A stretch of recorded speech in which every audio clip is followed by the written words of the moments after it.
Euromaxx highlights. And here's your host, Karin Helmstedt. Hello there, and a warm welcome to our highlights of the week, which this time around will be taking us away with the following topics.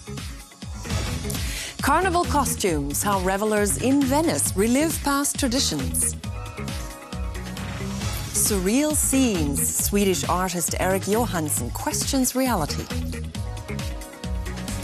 And baking school, international students learn the art of making German bread. Well, it's the latest addition to London's skyline and the tallest building in Western Europe, the Shard, which measures up at a striking 310 metres tall. Its viewing platform itself is nearly twice as high as any other in the British capital. And on a clear day, you can, of course, enjoy spectacular views of London and the surrounding area. But you do need a pretty good head for heights.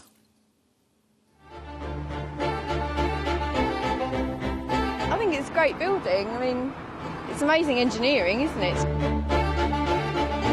I think the top looks a little bit unstable, but I'm not an engineer, so...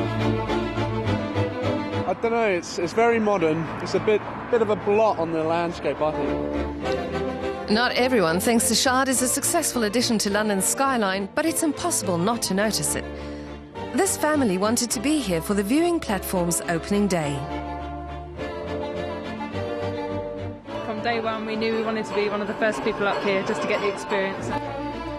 The elevator travels at 6 meters per second, racing past the restaurant on floors 31 to 33, the Shangri-La Hotel, and the luxury loft apartments to the 68th floor, 244 meters up. It was also a great opportunity to try out some high-tech viewing options 2 floors down. These monitors were made for cloudy days and show what you can see if the weather is fine. It's really good. It's amazing how you can select the different views, live, sunrise, day or night. And when you point it around, it tells you what buildings are. So if you're not sure, it's good to look at, isn't it? It's brilliant technology. Never seen anything like that before. Fantastic idea. London leading the way again. Really good.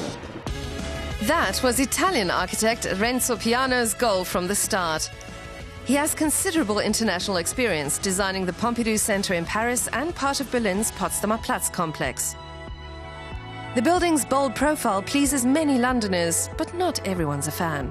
I like things that are pleasing on the eye, and I don't find it pleasing. I find it just very, very ordinary. It's just a large, pointed object. It's a real improvement on the London skyline. It looks really impressive. I wasn't too sure at first, but I think it's pretty impressive. It's beautiful, but I think that something in the top is left, so I don't know. The Shard is more than twice as tall as the London Eye. Admission is about €29, about twice what it costs to take a spin on the Eye. And visitors have to book in advance.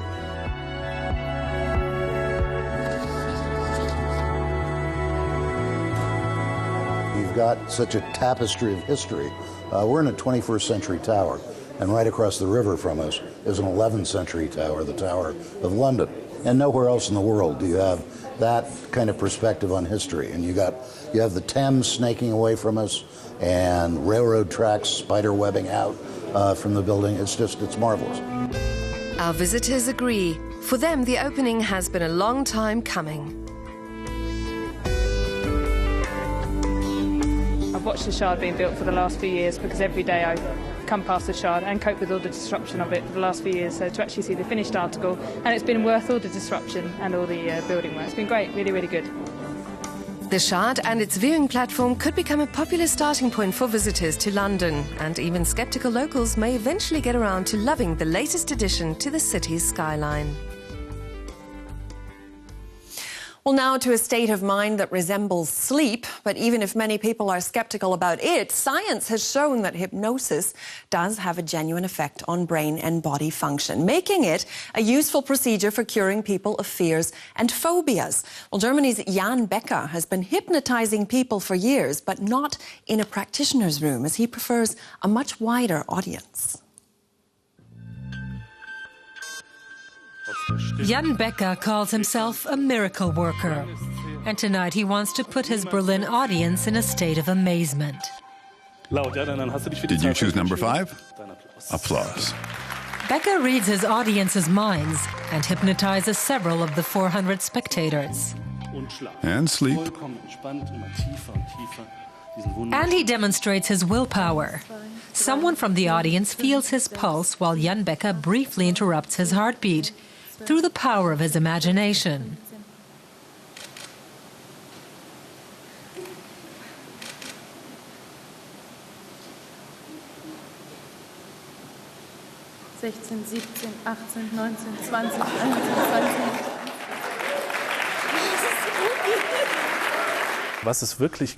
What is reality?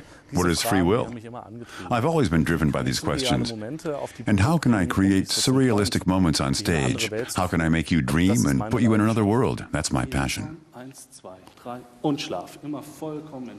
Jan Becker wants to show what hypnosis can achieve.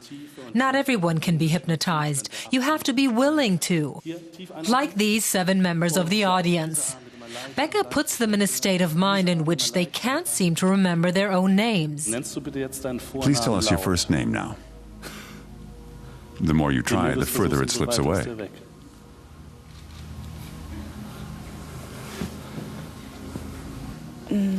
Bettina, just tell us your name.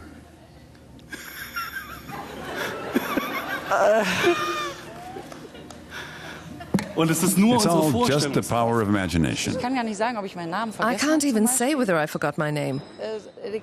I just couldn't make it cross my lips. He even revealed it to me. He said, "Bettina, tell us your name." I simply couldn't say it. It was insane. For 25 years, Jan Becker has been experimenting with extrasensory perception. Along with his stage performances, he also writes books, holds seminars, and advises leaders in the cultural and business fields. He says observing people on the street is how he learns the most about the dynamics of the human psyche. The ability I have is in dealing with people, a feeling for people, and opening myself and focusing my whole interest on the person I'm interacting with. I don't have any extrasensory abilities, I have sensory abilities. Research on the phenomena of hypnosis and mind reading began in the 18th century. Jan Becker's first contact with these things was through notations in old books. He still browses in bookshops in search of long-forgotten knowledge and techniques. Today, hypnosis is a scientifically proven treatment used in medicine and psychotherapy. But some still consider it hocus pocus.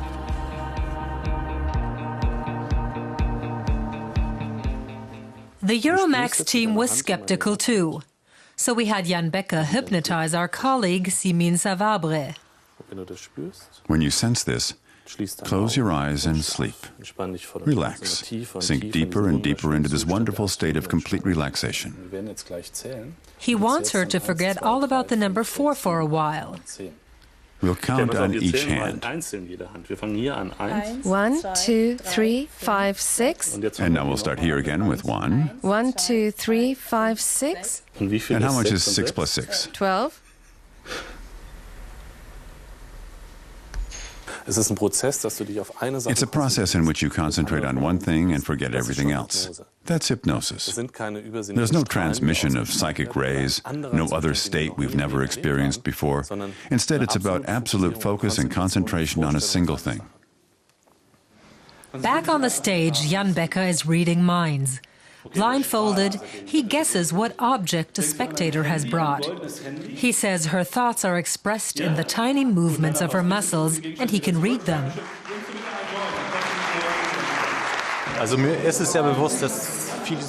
I know a lot of it is visual.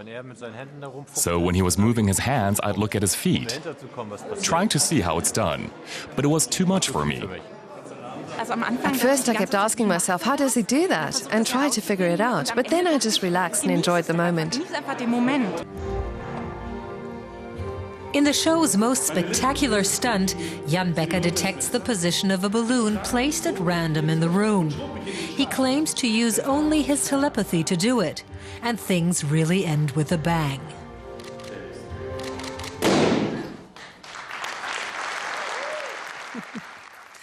Well, despite the February chill, this was indeed the time to visit Venice to experience the one-of-a-kind theatrical atmosphere of Venetian Carnival.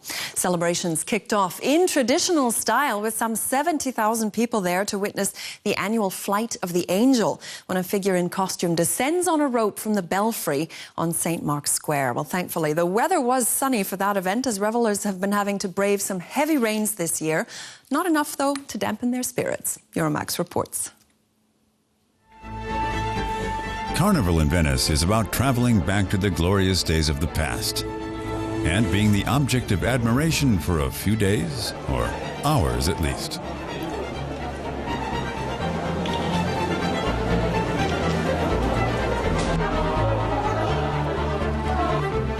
In Stefano Nicolao's costume shop, there are thousands of outfits to choose from. Here he has something colorful and imaginative for customers of all ages.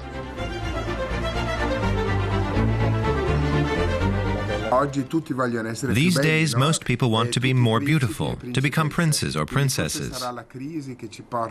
Maybe it's due to the Euro crisis that everyone has the desire to transform into something special for the Carnival in Venice. This Russian family of 13 wants to be outfitted for the city's most exclusive Doge masquerade ball. It takes some time for everyone to find what they're looking for. It's just stunning. And the feeling of celebration and this, it's so exciting. But in this weather, it's best to have the costumes packed in waterproof covers and delivered to the hotel.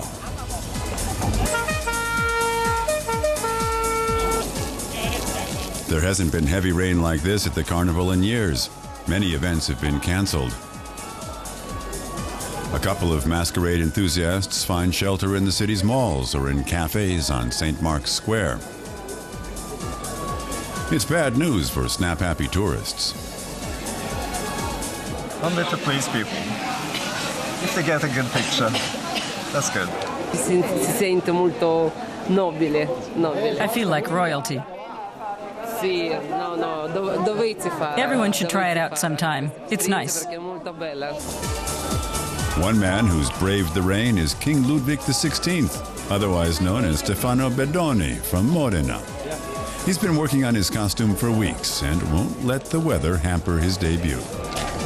I want to have fun. Just renting a costume is no fun. There's no feeling like the joy of wearing your own creation on the square. It's unique. This group has also tailored their own costumes in true Venetian style. These visitors are seeking refuge in Venetian houses like here on Palazzo Zen, at one of the many receptions. One of the stars of the show here is Tanja Schulz-Hess, a German. Her headpiece weighs 2 kilograms. She's won several prizes for her costumes, a combination of tradition and creativity.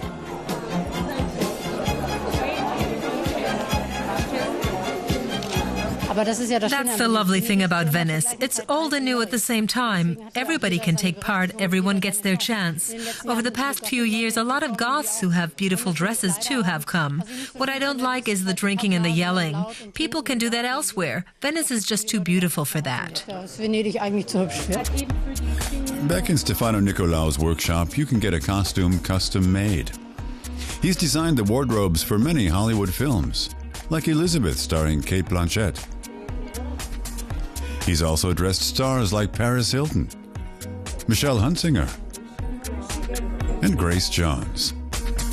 His costumes offer more than just a visual transformation.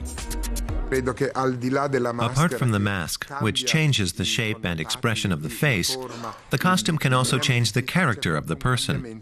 They either let go and become freer, or they become more reserved. They do things they wouldn't usually do. With enough originality and imagination, anybody can become the star of their very own Venetian show.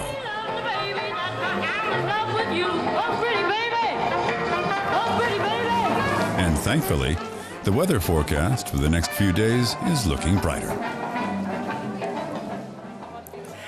Well, Well, his website says that he's a photographer and a retouch artist, and he doesn't capture moments, but rather ideas. Erik Johansson of Sweden also gave a TED Talk in which he once spoke about impossible photography and how his work is all about the planning before he really clicks the shutter. Well, his aim is to create scenes that combine realities to trick our minds, much like a surrealist painting. And because their effect is so very astounding, we'll let the pictures speak for themselves.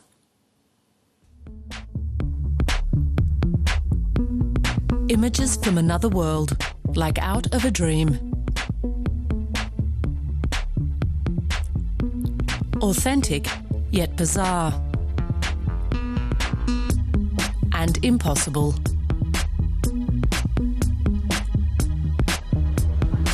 Swedish artist Erik Johansson assembles images by digital retouching. Before getting started on a project, he sketches his ideas on paper. Then he decides what photographs he'll need to put his ideas into practice. I'm mostly inspired by painters, I think, more than photographers, actually. I think that's also the way I work. It's a bit more as someone who creates the picture rather than captures it. But I mean, inspiration, it can come any time throughout the day. Johansson is still missing a few pieces of the puzzle for his latest project. He has lived and worked in Berlin for a year now, and he knows just where to find what he needs. Tempelhof, a former airport, is one of the few open spaces in the city. With a smartphone, he determines the position of the sun at various times of the day. The pictures he cuts together later on must appear to come from a single scene. When you combine different photos, you have to have the same perspective and light. But perspective is something you can usually place yourself in a position where you have the same perspective as in the picture you will combine it with. But light can be a bit hard when you're outside because you never know what the weather will be like. And today we had some sun and we had some clouds, so I think I got both. So today we were lucky. Many of Erik Johansson's projects take months to finish, some even a year. Finding the right location can take a long time.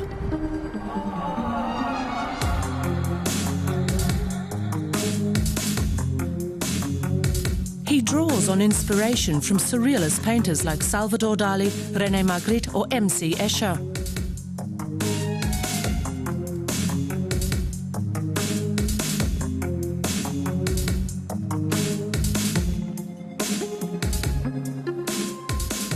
Erik has already been commissioned by companies such as Google and IKEA.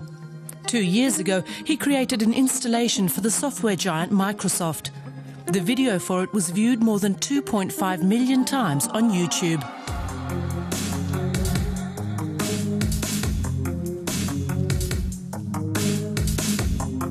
I prefer doing personal projects more because I don't have a limitation of a deadline.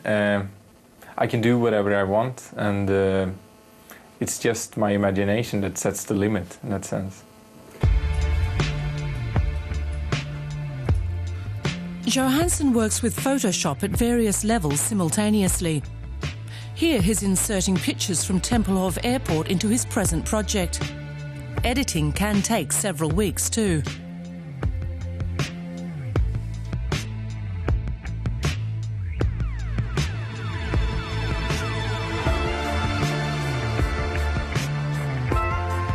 Now the work is just missing a few final details.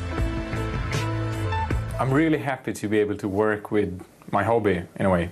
I really would love to show more of my work, of course, and I want more people to know about it. So I hope to do some kind of exhibition in the future, but at the moment I've been focusing on just creating pictures. The artist plans to publish a collection of his work. It could be out next year.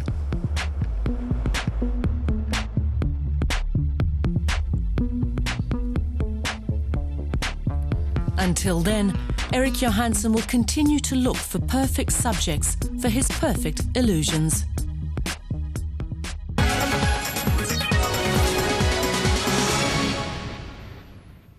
Well, it doesn't really matter where they are in the world, but ask just about any German expat what they miss the most about home, and they're going to tell you it's the bread.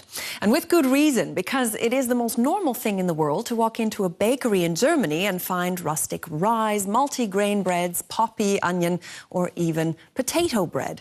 Now, variety is the name of the game, but pretty soon many of those expats might not need to be pining for pretzels anymore, and that is thanks to the International Baking Academy near Frankfurt. 21 bakers from 11 different countries attempting a traditional German rye bread.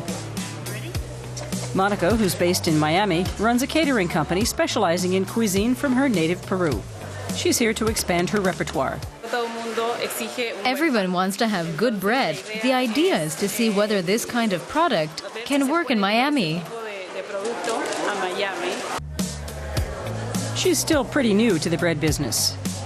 But Amir from Israel is a seasoned professional on that front.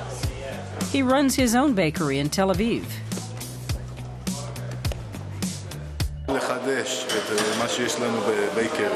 I want to add something new to our line of products.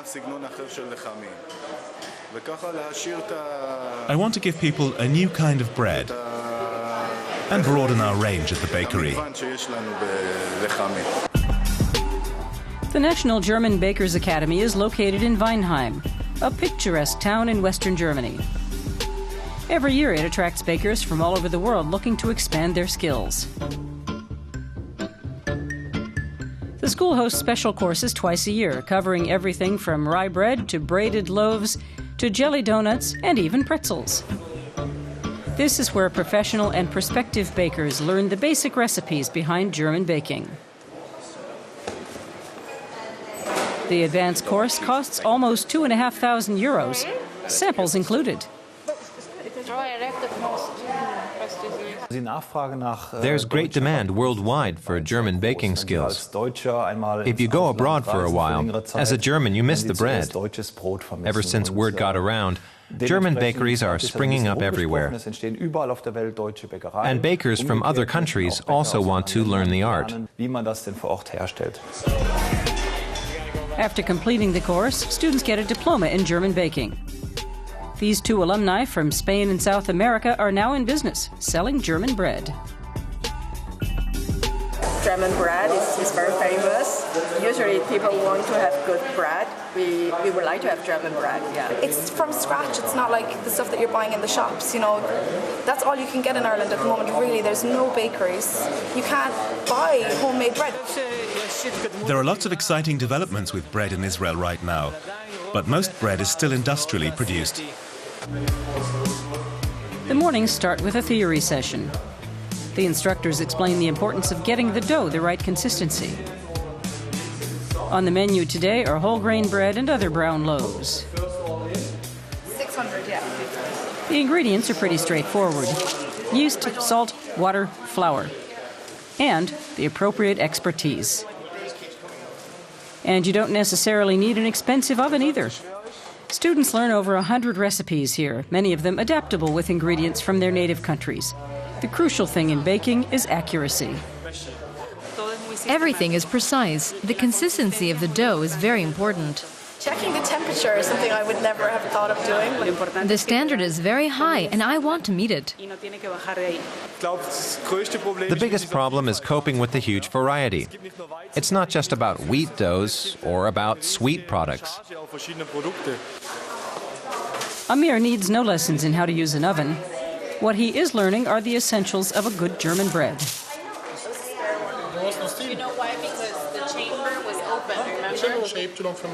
The students go over the results with their instructors. Our bread came out a little too flat. That's because the dough fermented for too long. We could do better. But hopefully soon, the residents of Miami, Tel Aviv, and Toronto can look forward to getting German-style bread fresh out of the oven. Well, that does bring us to the end of this edition of our Euromaxx highlights. So until we meet again, all the best from us here in Berlin. And thanks for watching. Tschüss and auf Wiedersehen.